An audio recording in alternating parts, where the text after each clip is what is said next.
Without further ado, I want to welcome Nick and Nita here. If I call you Nika and you Nit, my apologies ahead of time. I tend to do that. This is Nick's first time here, and I was actually organizing a dinner out in LA, and one of the passport persons said, talk to Ari, and then Ari was like, "You got to get Nick involved with what you guys are doing." And we had a really great call. I'll let Nick tell you guys a little bit more about what he's doing. But what we wanted to do was kind of extend the conversation from the last one, which was, how do we help brands that are relatively new to international? Whether it's a multi-category, more kind of complex business, or one that's really driven by seasonality, like the swimwear gear. So what we want to do with this one is we want to acknowledge that there's just an explosion of D2C brands. I mean, LA was crazy for us this year. It seemed like so many people that we'd known from the pre-pandemic had left large cosmetics companies and were running, smart cosmetics, conscious cosmetics. It's been crazy to see how much D2C, and I know, Nita, you're tell us a little bit about being head of marketplaces, but a big part of that story is the long tail, and you'll see and you'll hear from a lot of people today. So that was kind of what we wanted to do with this one. We also wanted to organize this one in a somewhat logical way. So we'll kind of start at the kind of top of the funnel, the pre-purchase phase. We'll go through the whole kind of international checkout, and the whole goal is to understand how do you create a better cross-border direct-to-consumer experience. When we started this, even back in our original research, that was the challenge. We're getting all this traffic, that 40% of traffic that Angela was dealing with. They're coming to our site. What do we do with them? And the checkout, arguably the international checkout is still needs work. And, we've been through this phase. So that's a little bit about what we're trying to accomplish here. Nick, I'm going to let you say a quick hello, and then Nita will hear from you as well. Welcome. Thank you. Nice to be here today with all you guys. Does everybody here work in direct-to-consumer or e-commerce, or any non-direct-to-consumer e-commerce people? All right, everybody's direct-to-consumer. So I run a company called Sharma Brands. That's where I spend most of my time, and we basically work with companies from pre-launch, helping them go live. Companies like Gwen Stefani's Beauty or Mr. Beast Feastables, all the way to companies on the other end of the spectrum like Bacardi and Crocs, helping them figure out and navigate e-commerce and the digital landscape. So my prior life was at a company called Hintwater, helping them scale e-commerce and direct-to-consumer. And that's how I actually got really into direct-to-consumer and, quite frankly, became an absolute nerd about it. And now I have Sharma Brands, and we have a couple other services businesses where we also work with e-commerce businesses really around customer acquisition and scaling growth. So hello. Hello. Nita has been in the space for a long time, so glad to finally get you up on stage. So tell us a little bit about your background, what you're doing with the Passport team, and what Head of Marketplaces is all about. Thank you. Glad to be here. Hello, everyone. So I've been in the industry for 20 plus years, have done different roles in building shipping systems, building cross-border networks, everything. But last 10 years have been exclusively in cross-border product function. And in there, I've touched almost all aspects of cross-border in terms of calculating duties and taxes for checkout, doing eligibility, pre-purchase, making sure the product catalog is up to date with those information, network for shipping, and at the back end, tracking, order tracking, parcel tracking, customer service, all of that. So what brings me to Passport? I started in November 2021 at Passport as head of marketplaces. And if you have followed Passport for last 4 years, they have been doing excellent for D2C brands. They have a ton of brands on their platform. They have 3PLs on their platforms. So they asked me to come and join them to bring our products to marketplaces, especially for long tail, not just on marketplaces, but also on platforms. So wherever this long tail shippers, merchants are there who are not getting adequate products and support, we want to give them a cross-border experience that others can get. So that's why I'm here and would love to talk to you today. Great. Angela talked a little bit about kind of the crawl, walk, run model. You've kind of got your own 3-step framework.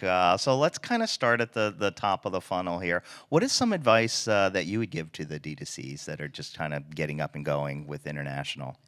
Yeah. So do you want to do the slide or we're good? Yeah, go for it. Okay. I don't have the clicker. Oh. It's only one, so we can just leave it. Oh, okay. Oh, we didn't have that? I don't think we got that. Okay, no worries, no worries. So I'm going to talk about it. Somebody's about getting it. fired. Visualize. I think David's going to be very unhappy. He spent hours on that one slide. But anyway, so I don't know if anybody here from New York and Prof G fans, Scott Galloway, Pivot. Yep. Okay, so I'm a sprinter. They have section 4, and one of the sprint is brand strategy, and he talks about this clock model for brands, which is you think about your entire strategy in pre-purchase, purchase, and post-purchase format. So I decided to use that format for giving consumers premium shopping experience. How do you think about it? Like, you have to start not just in checkout or not just about other things like as a carrier also, but as a cross-border provider, start thinking about pre-purchase. And what I mean by that for a shipping company would be such as Passport, is trying to figure out, like, can I ship these products to these countries? Like, if you are not going to be able to ship it, don't even let them search. When they search, don't show those products that you're not going to be able to ship cross-border. Don't let them add to the cart, because that gives bad experience. Once they add to the cart and you say, oops, we can't ship it. It's a really bad experience. So start taking care of that upfront. Make sure what is going to be your return policy for your cross-border. Put it out there. So like that's what I mean by like pre-purchase cycle. How do you go about that? And there is a lot of other brand strategy type of things for you guys as well. Yeah, Nick and I talked a lot about some of the stuff that they're doing at the top of the funnel. We talked a little bit about the creators, the storytelling. You saw some of that earlier today. As you're working with a lot of these new brands, and I'm assuming some of them are small teams, some are maybe a little bit bigger teams. What is the top of the funnel customer engagement advice and kind of counsel that you guys typically give? And if it differs, let us know. Yeah, I mean, generally, it's the brands that have the biggest budgets are the ones pushing a lot of top of funnel. But they also push it in a way that makes the brand marketers at the companies happy. So it's just counting as many impressions as possible on channels like TV and out of home and other top of funnel channels. The way we think about top of funnel for smaller brands or brands that have not a 8-figure budget to spend on top of funnel is we try to we have this concept called performance branding, which is like you build brand equity on the back of your working performance media dollars. And so a great example of that is, creator whitelisting when running ads, or sponsored editorial content that drives customer acquisition, but also educates people so that the 85% of people who read the content and don't click through still have now garnered awareness of the brand. But there are new channels like, I don't know if anybody's seen the billboards on the side of delivery trucks around New York or LA or Austin, where you are able to do those top of funnel type of activities, but then also upload the truck map, the truck routes, and actually download the mobile device IDs and then retarget those people. So there are a lot of new efficient ways to run top of funnel. I think the biggest thing it comes down to is not necessarily how much of an investment is there available to go and produce those impressions or get those impressions, but also how willing is a merchant or a brand to invest in really high quality content creation that lives past its air date. So for example, when you think about, has anybody seen the Apple iPhone commercial about privacy where there's the lady in the nail salon just laughing like crazy? That's a phenomenal example of a piece of creative that it's a high quality content and it lives much past the one airing, right? It gets sent around or texted around or DM'd around. And but none of that happens if it's just a very boring or straightforward or textbook type of commercial. Right. Any other thoughts about kind of ops and logistics at the top of the funnel before we kind of move down, so to speak? Now, as I said about eligibility for the product catalog, and I think you're going to ask, probably Nick is going to talk about sustainability, but that's also very important for pre-purchase. I was just listening next door about Canada, and they were saying that 49% of Canadians are saying that they will purchase where brands are like, they want to help environment. Like, so they look for those type of things. So it is also important to understand that. Yeah, and the sustainability conversation's going on right over there now. Yes, Canadians are, I don't know, 40% greener. I don't know how you measure that stuff. But Nick, when we were first talking, I think one of our challenges, or maybe not our, but the consumer says one thing and does another. I know when you guys bring on a D2C brand or you're working with them, you made the great point. It's like, if they're not thinking about sustainability, we're not really thinking about them. Maybe I'm over speaking there, but yeah, I mean, both from a consumer perspective and the brands you guys are working with, where are we at with the kind of importance of sustainability? I mean, I think it's something that's very appreciated when it's done right and put out. There's a great brand called Cadence. They're these travel capsules that are, they're made out of ocean-bound plastic. Everything they do is sustainable first. Their packaging, they won't even do a collaboration. They won't, they won't really do anything unless it fully checks all the boxes. We've also had other brands we've worked with where their sustainability messaging is put out in a different with a different intention. So, for example, it doesn't mean that they don't use any plastic in their packaging, or it doesn't mean that that the ink on their box is made out of plants, or that the tape is recyclable tape. It just means that their products are actually made to last 7 years versus 1 year.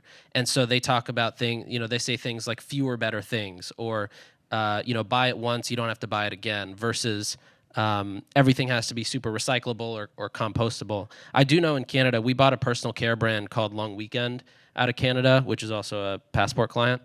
And we do see that the Canadians love sustainability a lot more than the people in the U.S.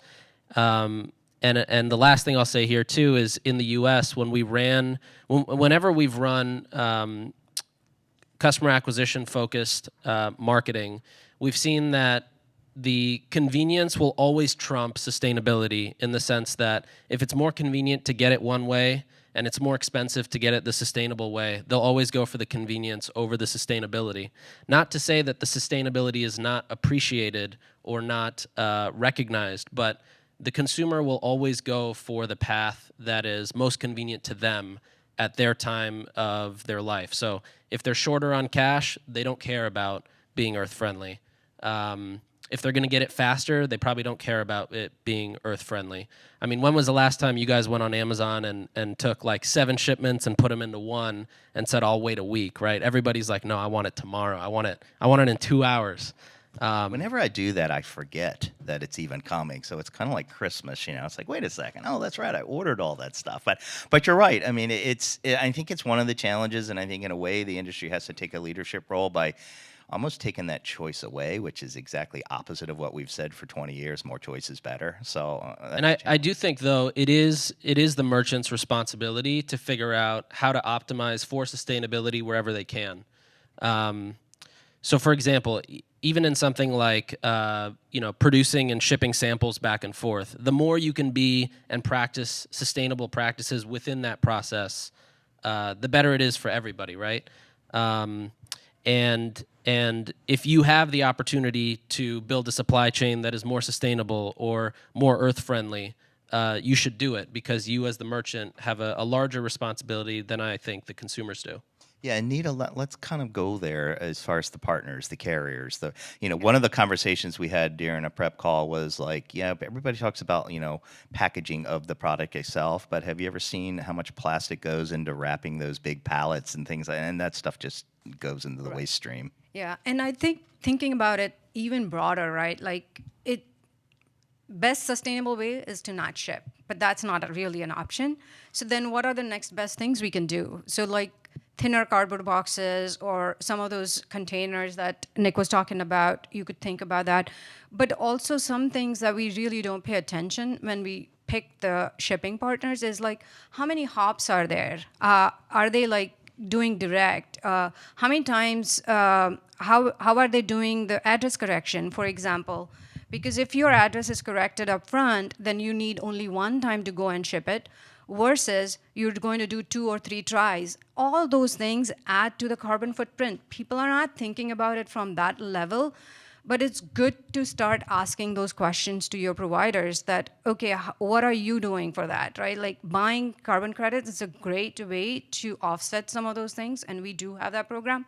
But also start thinking about these other things. And we take that very seriously. So we look at every opportunity we get to reduce that footprint in the first place.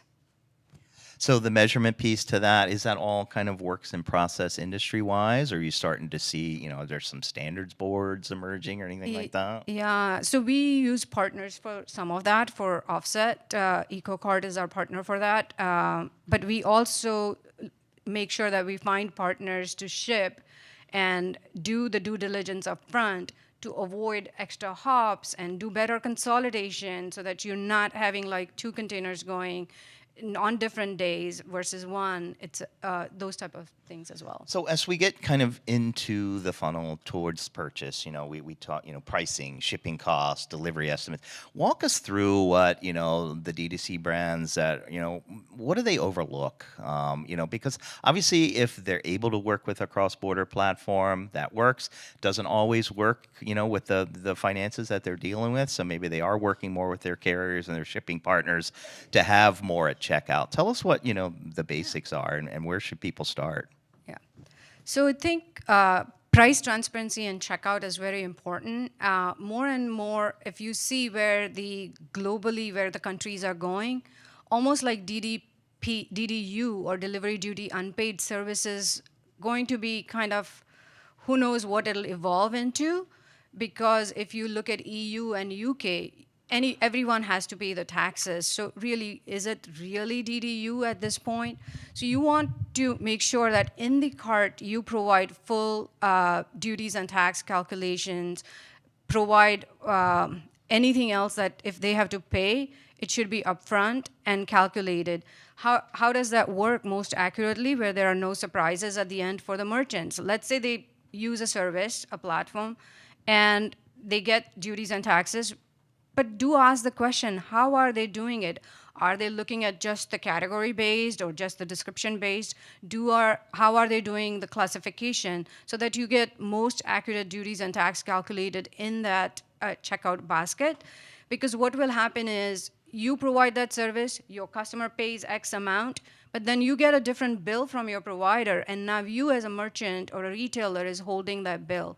So that's very, very critical to get that right transparent pricing in the checkout. The other thing is options. Even if everybody's buying the same thing all the time with standard or the freer option, but sometimes a birthday is coming up, anniversary is coming up, and they may want faster service. So do offer that. So the options are also important in the checkout. And the third thing is estimated delivery. Like that's very, very critical, because sometimes if people don't know and they give a large range because they want to be quote unquote correct about it, then they lose that sale because it's just so wide that customers like, it doesn't make sense for me. I don't know when I'll really get. So try to get as close as possible. Try to be as date-driven as possible.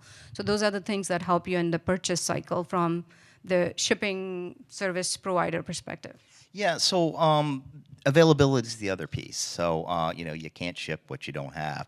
Nick, we talked a lot about what, I guess you'd done a podcast right before we got on the phone, just about this whole idea of how DTCs can finance inventory. What are the different ways that they're looking at it? I mean, we had Kevin earlier today talking about the hair extensions. It just doesn't make sense sometimes to put the product closer to the customer. Give us some insights on, kind of how you guys work with helping people finance inventory and some of those dynamics. Yeah, I mean, there's a couple companies you can use, or a few different ways you could do it, depending on essentially how long you need of an extension. you can use pretty standard companies like Settle or Wayflyer and basically just give them the bill and they'll give you a rate back in exchange for, you need to pay it 3 months out, 4 months out, 6 months out. And then there's also companies like, there's a credit card called Parker, which is like a 60-day no fee rolling credit card. And so a lot of people tend to use that for advertising spend, or they'll pair it with a company called Plastic, which allows you to pay ACH invoices with a credit card. And sometimes the ACH will also extend you another 30 or 60 days as well.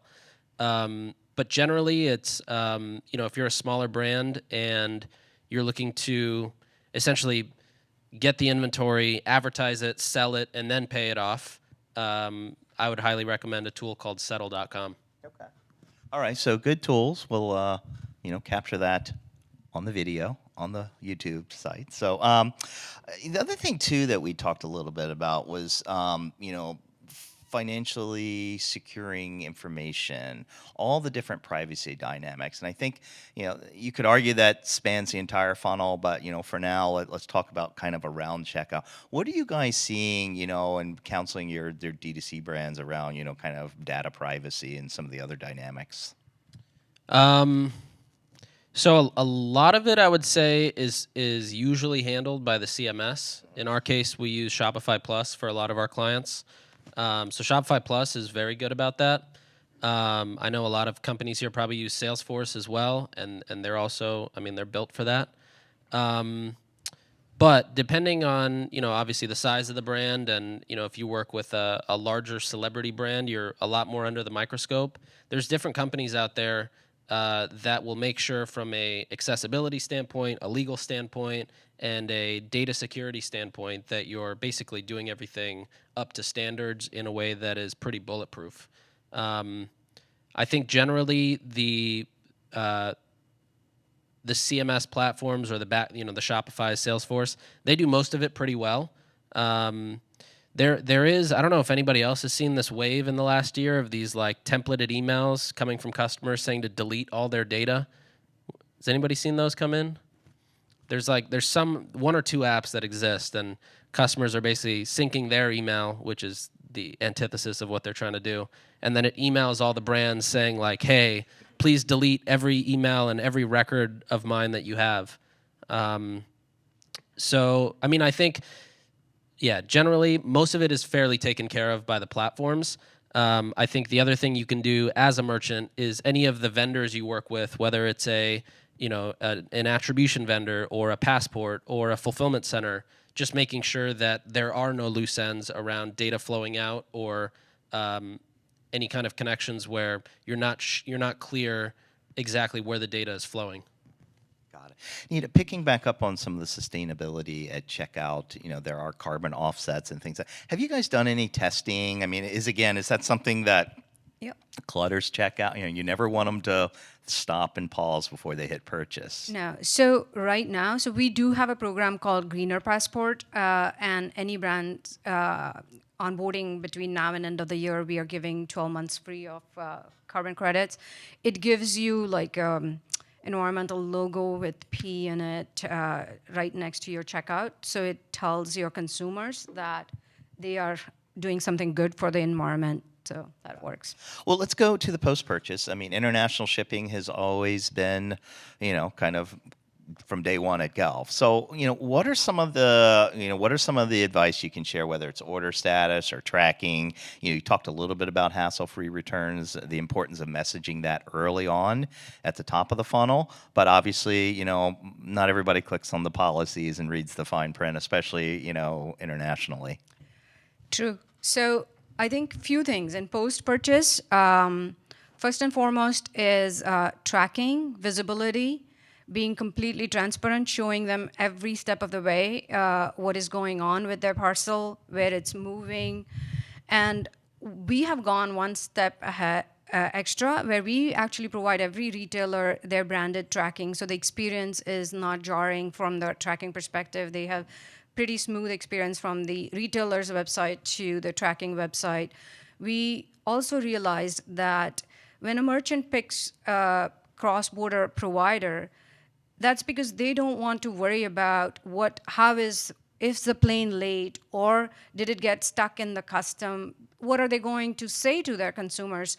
So what we have done is provided support right on that tracking page. So if someone sees something there and says that, oh, I don't see that my parcel is moved for last 6 hours or 10 hours, whatever that may be, they can actually chat with a live agent right there and ask them question. And these people from Passport, they can actually provide you answers right there. What it showed up, sorry. There it is. I knew my crack team would find it. We'll come back to it at the end. No worries. It just shocked me, the brightness.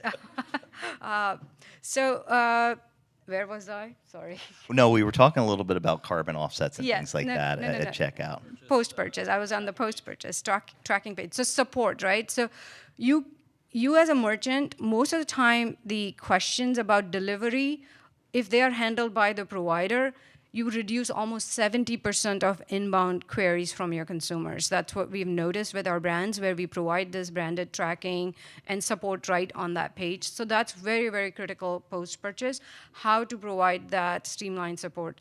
The other thing is that a consumer in Brazil or UK might not know who Passport is, but if you use Royal Mail or Hermes as your final mile carrier in those countries, they can see that. So we also provide a link where they can actually go and see where their package is once it enters their country. So it gives them comfort that, okay, this is the company, we know how they are going to ship, we know their policies about retrying the delivery, etc. So that's very, very critical from the complete transparency perspective. And same goes with the order. So your order's moving with your parcels, so you get that full transparency. So I'm thinking on my feet, which is dangerous sometimes. So as you're talking through the importance of the transparency, the communication throughout the whole delivery cycle, maybe is that the area where you do some soft selling of the, okay, this carrier has, positively impacted the environment. In other words, of course, who knows how much people look, but you'd look at the data and people pay a lot of attention to their tracking. Is that an opportunity maybe to start, kind of, I don't want to say force feeding, but encouraging, just educating them about, this carrier is doing a good job. Absolutely. I'm going to take that as a tip. All right, tip on. So I know we've only got like a minute, 2 minutes left. If there are any questions, don't hesitate to jump in. Nick, there's the whole kind of post-purchase, but in theory, post-purchase leads to the next purchase, and that's the whole ideal. How are you guys working with some of the D2C brands to kind of get that customer to come back? Any tips you can share? Yeah, I mean, a lot of what gets sold today is pretty much a commodity. It's just the same product in a different box with a different logo. And what we found is, today to compete in a direct-to-consumer environment where the same products are being sold with a different logo, you have to create a reason of attraction for somebody to bond with your brand or relate to your brand in a different way. A lot of times that is rallying around some kind of a mission or a vision that the brand has. Other times it's they just find the brand to be a lot cooler, right? There's a reason why people like New Balance so much more in the last 4 years, because what they've done as a brand is very exciting, and people want to be a part of that or participate in that as well. So I think it is really around, it all goes back in my mind to win in e-commerce and to win in this world where you have unlimited shelf space, and the game is not about getting shelf space, it's about getting the people to your shelf. It comes down to investing in content and creating a brand around it that excites people or gets people excited about it. Right. And so that content can be throughout the funnel. So, hey, I want to thank all you guys. Any closing thoughts, any roadmap, any advice that we haven't shared today? Because I know we're just almost out of time. If you want to learn more about Greener Passport or Passport in general, we are right outside the door. Great. Nick, thanks so much. Any course. closing thoughts? Make some good content. There you go.